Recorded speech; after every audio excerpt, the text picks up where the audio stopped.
Why do you yearn live knowing all things must die?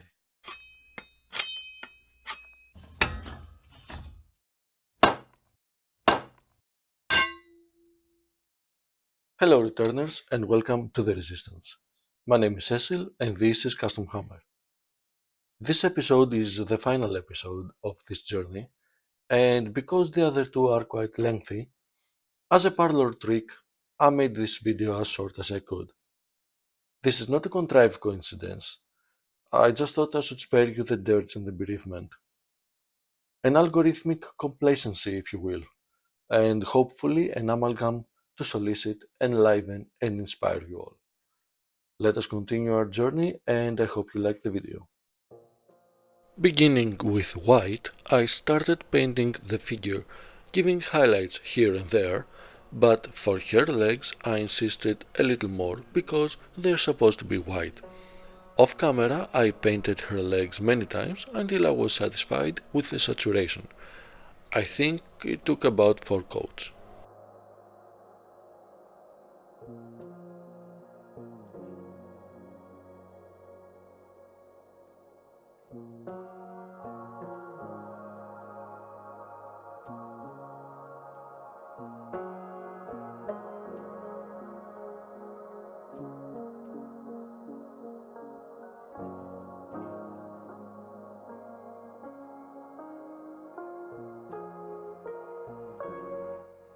Moving on, it was time to paint the skin tones.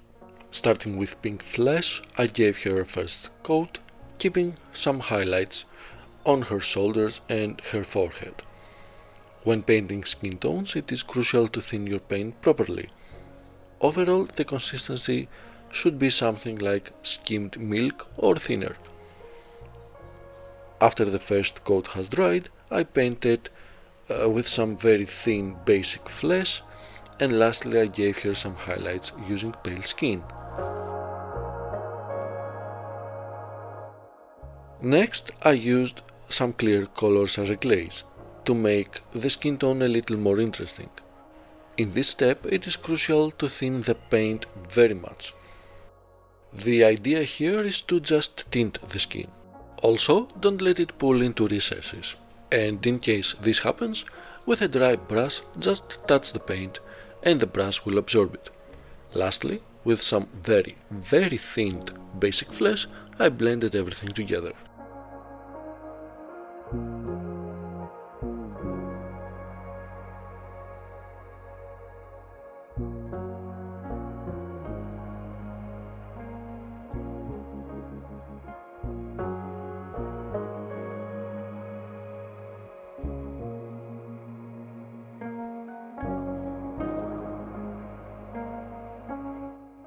Now with some black I painted the parts on her boots that will be gold later.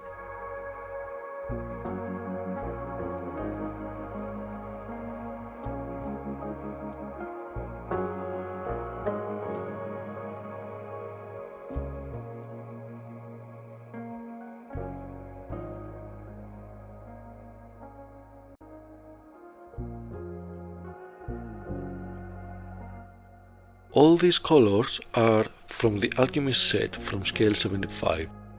I will use them all interchangeably from now on. I put some of each color on my wet palette and let the fun begin.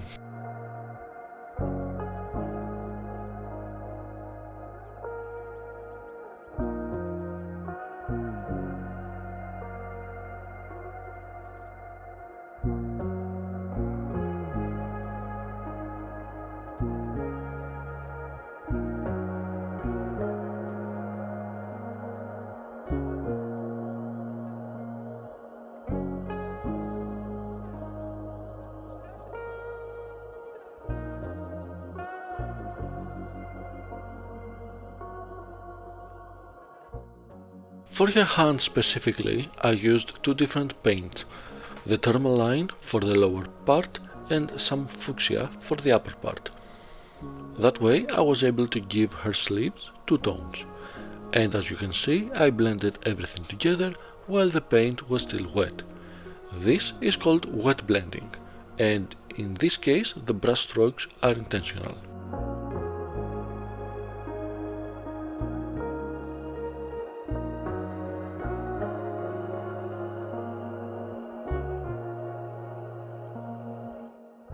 Continuing the work, I proceeded to paint her dress. By the way, this figure is 1/18 in scale, and therefore relatively small.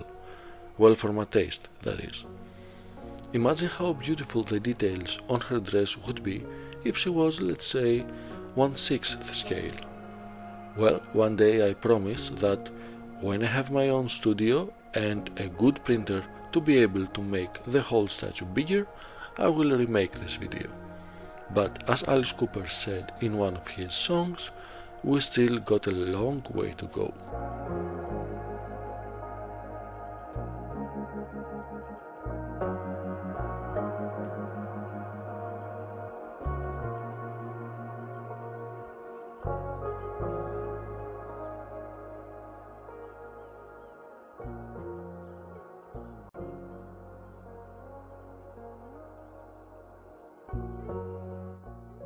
I decided to give her a red dress, and this ink did the trick for me. Very nice consistency, saturation and coverage. And with the same ink I painted her boots.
For her lips I used purple ink from Winsor & Newton.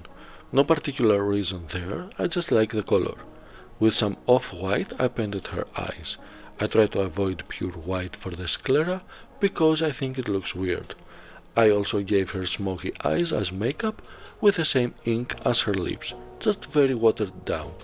Placed the irises and moved on to her bow. Again, two tones here with some wet blending. I didn't speed up this portion of the video so that you can see how I did it in detail.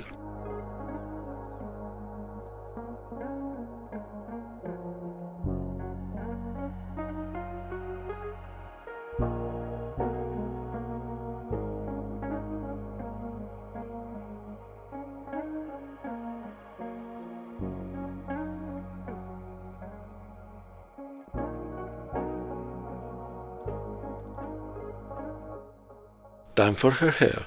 Remember in the first episode that I explained why she has green hair? Now it comes into play.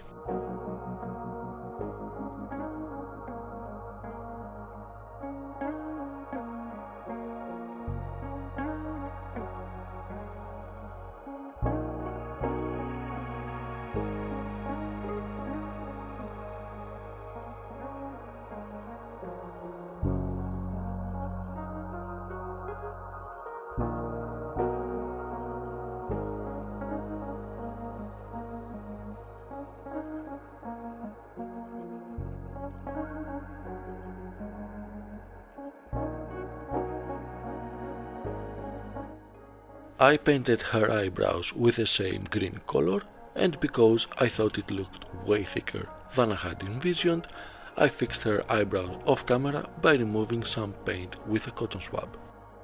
Finally, it was time to paint her cape, and then it was time for me to rest.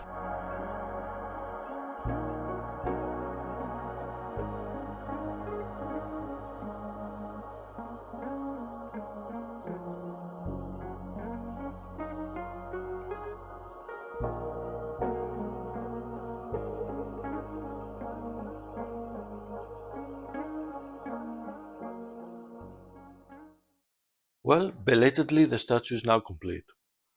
After all this work, from 3D printing to sanding to painting to video editing, I must admit, simply by saying that we reached the end feels like a petrichor to me.